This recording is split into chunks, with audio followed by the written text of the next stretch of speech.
नमस्कार, दिल्ली स्पेशल देख रहा मेरे साथ मैं हूं शंकर दत्त पंत। शुरुआत करते हैं खबरों की। एमसीडी चुनाव से पहले बीजेपी आप सरकार को लगातार घेरने के मूड में है। बता दें कि बीजेपी पहले 13,000 करोड़ की मांग को लेकर धरना प्रदर्शन कर रही थी और अब जल बोर्ड में घोटाले का आरोप लगाकर आप सरकार पर हमला बोल दिया है।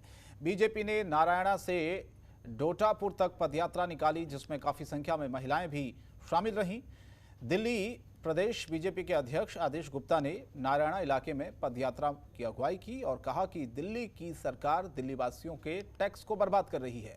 केजरीवाल सरकार ने दिल्ली को बेहाल कर दिया है। आदेश गुप्ता ने आगे कहा कि राजधानी में कई इलाकों में पानी की समस्या है और टैंकर माफिया भी हावी हैं, लेकिन सरकार के कानों पर जूं तक नहीं रेंग रही है। जनता देखिए, ये बिल्कुल गूंगी बहरी सरकार है जो भ्रष्टाचार को लगातार अंजाम दे रहे हैं। और हद हो गई है कि दिल्ली की जनता, जो ईमानदार जनता है, टैक्स पेयर्स हैं, वो दिल्ली सरकार को बड़ी मात्रा में टैक्स दे रहे हैं। और दिल्ली सरकार भ्रष्टाचार, जल बोर्ड के अंदर 26,000 करोड़ से ज़्यादा रुपए का उन्होंने भ्रष्टाचार किया है और हिसाब किताब नहीं दिया है। आज दिल्ली की जनता गंदे पानी से त्रस्त है। टैंकर माफिया टैंकर घोटाले कर रहे हैं। आम आदमी पार्टी के विधायक उन घोटालों में लिप्त हैं। और पूर्वी दिल्ली में जहां जगह जगह कूड़े के अंबार लगने शुरू हो गए हैं, तो वहीं निगम में बीजेपी और आम आदमी पार्टी अब आमने सामने हैं। बीजेपी का कार्यकर्ता आम आदमी पार्टी के खिलाफ नारेबाजी कर रहे हैं। आम आदमी पार्टी बीजेपी पर आरोप लगा रही है कि बीजेपी ने दिल्ली में कूड़े का अंबार लगा दिया है। नगर निगम में बीजेपी केजरीवाल सरकार से फंड की मांग कर रही है। बीजेपी ने आरोप लगाया है कि नगर निगम के कर्मचारियों को पैसा नहीं मिला है, इसीलिए स्थानीय लोगों को कूड़े के ढेर से परेशान होना पड़ रहा है, जिसके चलते लोगों को आने जाने में दिक्कतें हो रही हैं।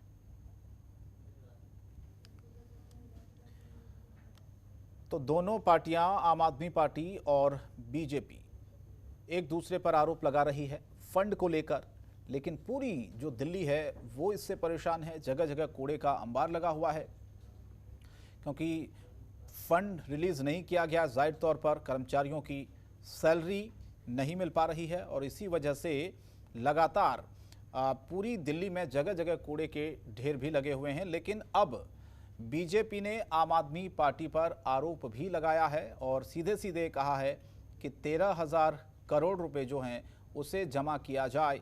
मुख्यमंत्री अरविंद केजरीवाल को सीधे घेरा है भारतीय जनता पार्टी ने और इस तरह से जो प्रदर्शन है वो दिल्ली की सड़कों पर कई बार भारतीय जनता पार्टी की तरफ से दिल्ली की आम आदमी पार्टी की सरकार के खिलाफ होते रहे हैं। पूर्वी दिल्ली नगर निगम नंदनगरी वार्ड से कांग्रेस निगम पार्षद कुमारी रिंकू बजट पर पलटवार करते हुए उन्होंने कहा कि नेता सदन द्वारा सफाई कर्मचारी को पक्का किए जाने का प्रस्ताव उनके हित में नहीं है, क्योंकि सुप्रीम कोर्ट ने एक डिसीजन पास कर रखा है। पार्षद कुमारी रिंकू ने यह भी कहा कि निगम में पैसे की कमी नहीं है। डेपुटेशन पर आए अधिकारियों को मोटी वेतन दी जाती है, लेकिन सफाई कर्मचारियों को वेतन देने के लिए पैसों का रोना रोया जाता है। तो सीधे सीधे जो कर्मचारियों को वेतन नहीं मिल पा रहा है, इसी को लेकर अब ये राजनीति तेज हो रही है। आम आदमी पार्टी बीजेपी पर फंड को लेकर आरोप लगा रही है।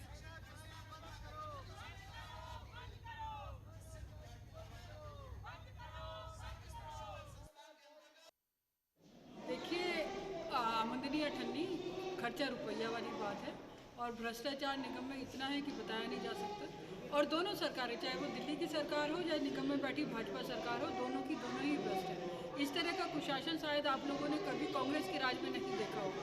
15 साल शीला जी का राज रहा, केंद्र में मनमोहन सिंह जी का राज रहा, कभी भी इस तरह की राजनीति हम लोगों ने लोगों के साथ नहीं करी। हमेशा पैसा टाइम पर आया, सैलरी टाइम पर मिली। इस पेंडेमिक टाइम पे भी, मतलब कोरोना काल में भी हमारे सफाई कर्मचारी, हमारे दलित भाइयों को सैलरी नहीं मिल रही और ये रोना, मतलब सिर्फ आरोप और प्रत्यारोप की राजनीति करते रहते हैं। आज बजट पे चर्चा थी, तो जो साल भर का हमारा लेखा जोखा होता है वो हमें कहना होता है और जो हमें सच्चाई दिख रही है, क्योंकि पैसा बहुत है निगम में। जो डेपुटेशन पे लोग आते हैं वो अपनी सैलरी लेके चले जाते हैं और निगम के कर्मचारियों को सैलरी तक नहीं मिलती। इसका मतलब तो पैसा है ना। खबरों के निष्पक्ष विश्लेषण के लिए सब्सक्राइब करें Janatantra TV and press the bell icon. Never miss any update.